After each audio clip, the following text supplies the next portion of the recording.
தமிழக வெற்றி கழகத்திற்கு 10 முதல் 15% வரை வாக்குகள் வரக்கூடும் என்று ஒரு கற்பனை இருந்தாலும் பொதுமக்களிடையே, இளைஞர்களிடையே, குறைந்தது 30-35 வயது உள்ளவர்களுக்கிடையே மாபெரும் வரவேற்பு விஜய்க்கு இருக்கிறது, பெண் ஆண்களை தவிர.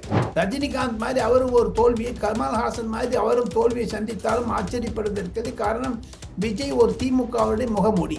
அகில இந்திய அரசியலை பார்த்து நரேந்திர மோடி அவர்களால் உருவாக்கப்பட்ட பிரசாந்த் கிஷோர் பாண்டே கண்டிப்பாக பீகாரில் அவருடைய ஜன் கல்யாண் போன்ற யாத்திரைகளை எல்லாம் மேற்கொண்டு அவர் செய்யக்கூடிய நற்பயன்களை எல்லாம் வைத்து பார்த்தால் அவர் ஒரு நிதிஷ்குமாருக்கு எதிராக செயல்பட்டு வருகிறார். பாஜக 2027 மூன்றாவது முறையாக ஆட்சிக்கு வந்தாலும் ஆச்சரியப்படுவதற்கில்லை.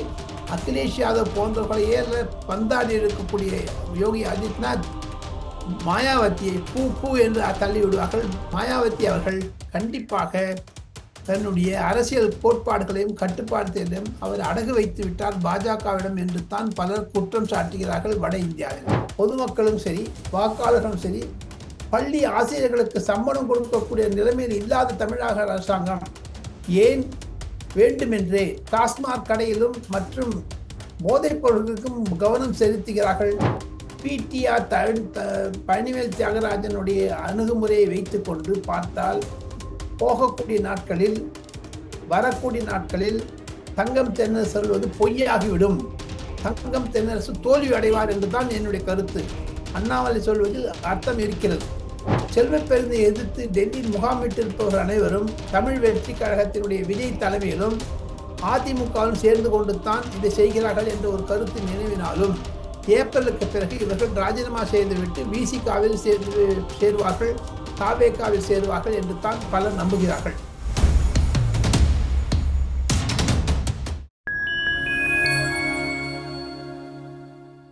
பாயிண்ட் டைம் வாய்ஸ் நேயர்களுக்கு வணக்கம். நான் உங்கள் செங்கி முகன். நம்ம சிறப்பு நிகழ்ச்சி நம்மோடு இணைந்திருக்கிறார் மதிப்பிற்குரிய மூத்த பத்திரிகையாளர் திரு டெல்லி ராஜகோபாலன் அவர்கள். வணக்கம் சார். நமஸ்காரம் பாய். நமஸ்காரம் பாய். நமஸ்காரம். தேர்தல் வியூக வகுப்பாளர் பிரசாந்த் கிஷோர் அவர்களுடைய ஸ்ட்ராட்டஜி என்பது விஜய்க்கு 2026 பலன் அளிக்குமா சார்? அளிக்கும், கண்டிப்பாக அளிக்கும். அவர் ஒரு ஸ்ட்ராட்டஜி, ஒரு முற்போக்கு சிந்தனையாளர். பிரசாந்த் கிஷோர் பாண்டேனுடைய ஒரு அணுகுமுறையை வைத்துக்கொண்டு விஜய் தமிழ் வெற்றி கழகம் நகருமே ஆனால் கண்டிப்பாக வட இந்தியாவில் இருக்கக்கூடிய தொலைக்காட்சிகளில் வரக்கூடிய கருத்து கணிப்பை பெற்றால் தவேகாவிற்கு, தமிழக வெற்றி கழகத்திற்கு 10 முதல் 15% வரை வாக்குகள் வரக்கூடும் என்று ஒரு கற்பனை இருந்தாலும் பொதுமக்களிடையே, இளைஞர்களிடையே, குறைந்தது 30-35 வயது உள்ளவர்களுக்கிடையே மாபெரும் வரவேற்பு விஜய்க்கு இருக்கிறது, பெண் ஆண்களை தவிர. அதை வைத்து பார்த்தால் கண்டிப்பாக தமிழக வெற்றி கழகம் ஒரு திராவிட முன்னேற்ற கழகத்தினுடைய முகமூடியாகத்தான் பலர் பார்க்கிறார்களே தவிர திமுகவுடைய எதிர்வினைகளை எல்லாம், அந்த வாக்குகளை எல்லாம் நியூட்ரலைஸ் செய்துவிடும், ஆன்டி இன்கம்பன்சி எடுத்துவிடும் என்பதற்காகத்தான் சொல்லுகிறார்கள். ஆனால் உதயநிதியை அவர் சிறுமன்னர் என்றெல்லாம் சொல்லுவதும், பாசிச அரசை பாயசமா என்று சொல்லுவதும் தமிழ் வெற்றி கழகத்துடைய முனை பார்த்தால் வரக்கூடிய நாட்களில் ஒரு மாறுதல்களை அவர்கள் கண்டிப்பாக ஏற்றுக்கொள்வார்கள் என்று தான் என்னுடைய கருத்து. விஜய் அவர்கள் யாருக்கு மிகப்பெரிய தலைவலியா இருப்பார் 2026 தேர்தலில்? அவருக்கு அவரே. ரஜினிகாந்த் மாதிரி அவரும் ஒரு தோல்வியை, கமல்ஹாசன் மாதிரி அவரும் தோல்வியை சந்தித்தாலும் ஆச்சரியப்படுவதற்கு காரணம் விஜய் ஒரு திமுகவுடைய முகமூடி. இல்ல, அவர்தான் கடுமையா எதிர்க்கிறாருல்ல. எங்களுடைய கொள்கை எதிரி பாஜக, அரசியல் எதிரி திமுக, அது பாயசம்னா இது பாயாசம், ரெண்டும் ஒண்ணுதான் அப்படின்னு சொல்றாரு. பயங்கர ஸ்டேட்மெண்டா இருக்கு. திமுகவுடைய பணத்தின் மூலமாக, திமுகவுடைய ஆதரவின் மூலமாக சினிமாவிலிருந்து வரக்கூடியது உதயநிதி காப்பாற்றுவதற்காகத்தான் இது செய்கிறார்களே தவிர தாவேகா என்பது திமுகவுடைய முகமூடி. பிரசாந்த் கிஷோர் அவர்கள் சமீபத்தில் கொடுத்த பேட்டியில் இன்னொரு விஷயத்தை குறிப்பிட்டு பேசியிருக்கிறாரு. பீகாரில் மீண்டும் முதலமைச்சராக நிதிஷ்குமார் அவர்கள் வர வாய்ப்பே இல்லை அப்படின்னு சொல்லியிருக்கிறாரு. உங்களுடைய கருத்து என்ன சார்? அகில இந்திய அரசியலை பார்த்து நரேந்திர மோடி அவர்களால் உருவாக்கப்பட்ட பிரசாந்த் கிஷோர் பாண்டே கண்டிப்பாக பீகாரில் அவருடைய ஜன் கல்யாண் போன்ற யாத்திரைகளை எல்லாம் மேற்கொண்டு அவர் செய்யக்கூடிய நற்பயன்களை எல்லாம் வைத்து பார்த்தால் அவர் ஒரு நிதிஷ்குமாருக்கு எதிராக செயல்பட்டு வருகிறார். தனக்குத்தானே ஆர்ஜேடி, ராஷ்டிரிய ஜனதா தள் என்று சொல்லக்கூடிய லாலு பிரசாத் யாதவுடைய கட்சியை எதிர்க்கிறார். இதையெல்லாம் வைத்து பார்த்தால் குகன், பீகாரில் நிதிஷ்குமார் மீண்டும் மிக மிக எளிமையான நிலைமையில் பலத்த பெரும்பான்மையுடன் பாஜக ஆட்சி அமைக்கும். காரணம், மத்திய அரசாங்கத்தில் இருக்கக்கூடிய பல பாஜகவினுடைய மந்திரிகளும் நிதிஷ்குமாருடைய மந்திரிகளும் சேர்ந்து பார்த்தால் ஒருவேளை காங்கிரஸ் கூட்டணி, லாலு யாதவ் கூட்டணி படு மோசமான நிலைமை சந்தித்தாலும் ஆச்சரியப்படுவதற்கில்லை. பிரசாந்த் கிஷோர் பாண்டே கூறுவது தவறு. பீகார் அரசியலை நான் கற்றுக்கொண்ட வகையில் கண்டிப்பாக பாஜக பீகாரில் ஆட்சி அமைக்கும் என்பதுதான் என்னுடைய அரசியல் நோக்கராக, அரசியல் நிபுணராக நான் சொல்லக்கூடிய கருத்து குகன். பகுஜன் சமாஜ் கட்சியின் தேசிய தலைவர் மாயாவதி அவர்கள் அவருடைய சகோதரர் மகனை கட்சி பதவியிலிருந்து நீக்கி இருக்கிறார். இதனுடைய பின்னணி என்ன? இல்ல வாரிசு அரசியலால் கட்சிக்கு மிகப்பெரிய சிக்கல் உண்டாயிருக்கு அப்படின்னு நினைச்சு நீக்கியிருக்காங்களா, இல்ல வேற எதுவும் காரணம்? வேறு காரணங்கள். உத்தரப்பிரதேசத்தினுடைய அரசியலை நன்றாக புரிந்து கொள்ள வேண்டும் என்றால், பகுஜன் சமாஜ் கட்சி 2022, 2017 இந்த தேர்தல்களில் 0 ஆகிவிட்டது. ஒரே ஒரு எம்எல்ஏ எம்பி ஆகாஷ் ஆனந்த் என்பவனை பொதுச்செயலாளராக வைத்தார். அவரை இந்த தூக்கி அடித்துவிட்டு வேறு யாரோ வைத்திருக்கிறார்கள். பகுஜன் சமாஜ்வாதியினுடைய சோசியலிசத்தையும் சமுதாயத்தையும் அவர்கள் பார்த்தால், தலித் மக்கள் மாயாவதியிடமிருந்து பாஜகவிற்கு சென்று விட்டார்கள். உத்தரப்பிரதேசத்தினுடைய அரசியல் மாறிவிட்டது. யோகி ஆதித்யநாத்தினுடைய கம்பீரமான ஒரு அணுகுமுறையும் அவர் கும்பமேளாவில் செய்த சாதனைகளையும் எல்லாம் வைத்து பார்த்தால், பாஜக 2027 3வது முறையாக ஆட்சிக்கு வந்தாலும் ஆச்சரியப்படுவதற்கில்லை.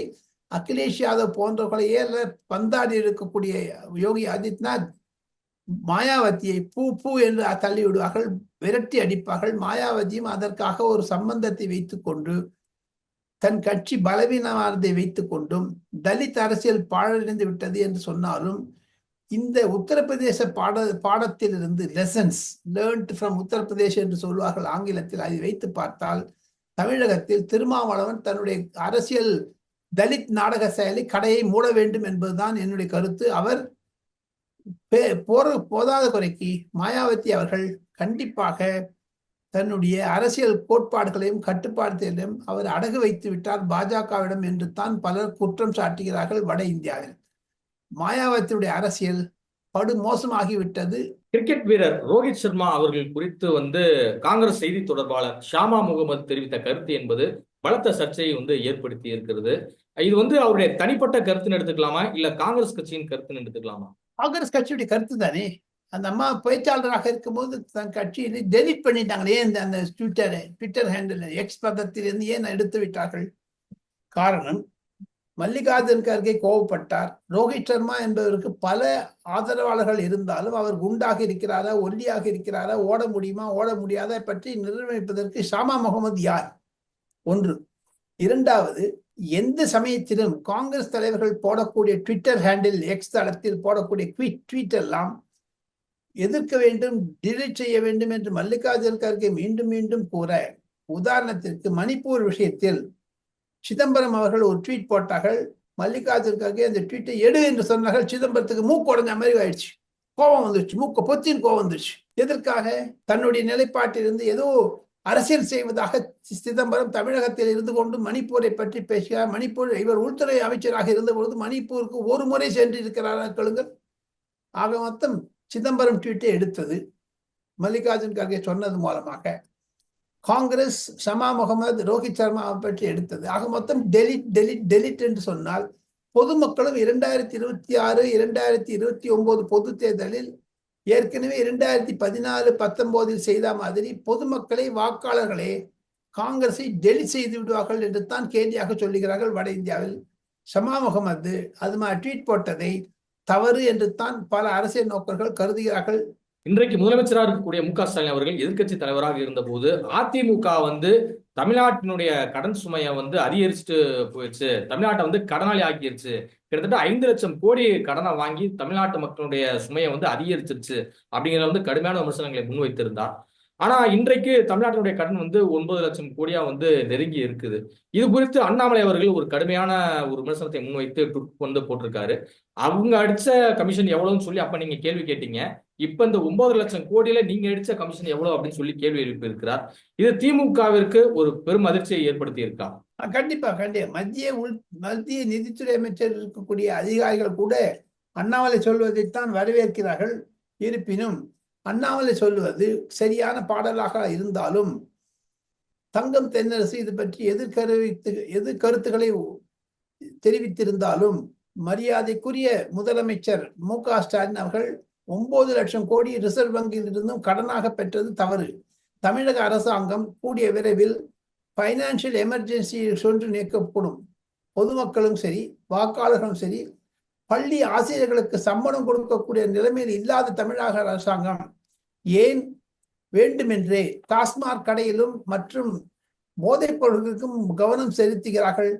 அதிலிருந்து என்ன தெரிகிறது என்றெல்லாம் கேள்வி கேட்க ஆரம்பித்து விட்டார்கள் குகன். ஆனா தங்கம் தென்னரசு வந்து ஒரு பதிலடி கொடுத்திருக்காரு சார். 2014 வந்து 55.87 லட்சம் கோடியா வந்து இருந்த இந்தியாவுடைய கடன் வந்து தற்போது 181.74 லட்சம் கோடி கடனா வந்து மாறி நிக்குது. அப்ப இதை பத்தி பேசலாமா? அப்ப நீங்க அடிச்ச கமிஷன் எவ்வளவு அப்படின்னு சொல்லி கேள்வி எழுப்பி இருக்கிறாரு சார். இப்படி விவரங்களை எல்லாம் கேட்பதற்கு பதிலாக தங்கம் தென்னரசு அவர்கள் கண்டிப்பாக பிடிஆர் பழனிவேல் தியாகராஜனுடைய அணுகுமுறையை வைத்துக் கொண்டு பார்த்தால் வரக்கூடிய நாட்களில் தங்கம் தென்னரசு சொல்வது பொய்யாகிவிடும். தங்கம் தென்னரசு தோல்வி அடைவார் என்றுதான் என்னுடைய கருத்து. அண்ணாமலை சொல்வதில் அர்த்தம் இருக்கிறது. தமிழ்நாடு காங்கிரஸ் கமிட்டி தலைவர் செல்வ பெருந்தைக்கு எதிராக பல மாவட்ட தலைவர்கள் வந்து போர்க்கொடி தூக்கி இருப்பதாக தொடர்ந்து செய்திகள் வந்த வண்ணம் இருக்கின்றன. டெல்லியிலையும் முகாமிட்டு செல்வ பெருந்தையை நீங்க வந்து நீக்கணும், வேறு ஒருத்தரை தலைவராக கொண்டு வரணும் அப்படிங்கிற முயற்சியிலையும் வந்து பலர் ஈடுபட்டு இருந்தாங்க. என்னதான் காங்கிரஸ்க்குள்ள நடக்குது சார்? 20-25 மாவட்ட தலைவர்கள் தமிழகத்திலிருந்து காங்கிரஸ் தலைவர்கள் டெல்லியில் முகாமிட்டு இருக்கிறார்கள். பலர் தனியார் விடுதிகளிலும் டெல்லி தமிழ்நாடு ஹவுஸிலும் தங்கியிருக்கிறார்கள். இதை ஏற்படுத்துவது நம்ம ஜோதிமணியும் இதை ஏற்படுத்தி மாணிக் தாக்கூர் என்று தான் சொல்லுகிறார்கள்.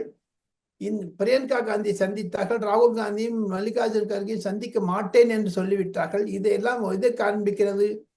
வரக்கூடிய ஏப்ரல் மாதத்தில் தமிழகத்தில் காங்கிரஸ் பிளந்துவிட காரணம் செல்வ பெருந்தகை எதிர்த்து டெல்லியில் முகாமிட்டிருப்பவர்கள் அனைவரும் தமிழ் வெற்றி கழகத்தினுடைய விஜய் தலைமையிலும் அதிமுகவும் சேர்ந்து கொண்டு தான் இதை செய்கிறார்கள் என்ற ஒரு கருத்து நினைவினாலும் ஏப்ரலுக்கு பிறகு இவர்கள் ராஜினாமா செய்துவிட்டு விசிகாவில் சேருவார்கள், தாவேகாவில் சேருவார்கள் என்று தான் பலர் நம்புகிறார்கள். எடப்பாடி அவர்கள் ரொம்பவே ஆசைப்பட்டு இருந்தாரு தாவேகா வந்து தன்னுடைய கூட்டணிக்கு வரும் அப்படின்னு சொல்லிட்டு.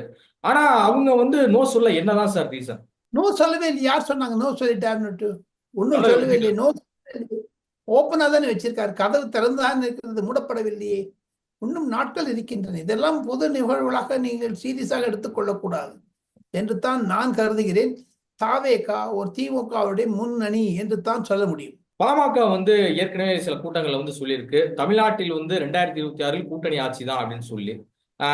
பாஜகவும் ஒரு பக்கம் என்ன சொல்லிட்டு வராங்கன்னா என்டிஏ தலைமையிலான கூட்டணி ஆட்சி நிச்சயமா அமையும் வந்து அப்படின்னு சொல்லியிருக்காங்க. எனக்கு எடப்பாடி அவர்கள் பாஜகவுடன் நீங்க கூட்டணி வைப்பீங்களா அப்படின்னு சொல்லி கேட்டதுக்கு 1 வருஷம் இருக்கு அப்படிங்கிறதுல டைமையும் வந்து சொல்லியிருக்காரு.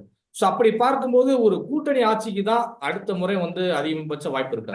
கண்டிப்பாக தமிழக அரசாங்கம் அடுத்த 2026 திராவிட முன்னேற்ற கழக அமைச்சு அமைத்தாலும் அதிமுக ஆட்சி அமைத்தாலும் கூட்டணி ஆட்சியாகத்தான் இருக்கும். இதன் மூலமாக திராவிடம் மாடல், திராவிடம் என்றெல்லாம் சொல்வது மங்கிவிடும்.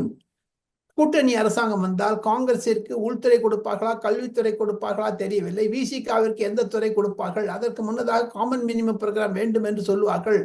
ஜூலை, ஆகஸ்ட், செப்டம்பரில் தமிழகம் ஒரு மிக மிக நல்ல முடிவை எடுக்கிறதாகத்தான் நான் கருதுகிறேன். இதுவரை உங்க பல்வேறு கருத்துக்களை கொடுப்பதற்கு மிக்க நன்றி சார்.